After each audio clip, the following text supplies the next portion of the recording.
This background is actually a green screen, and today I am going to teach you how just like that you can do a perfect green screen effect in Premiere Pro.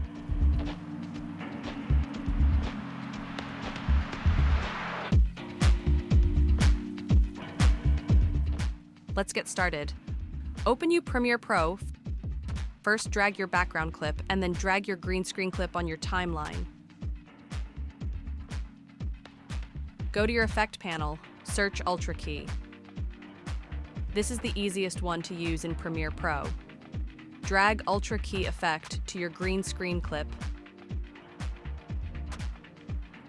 Then go to Effect Control Panel. Pick the key color tool and select the green screen.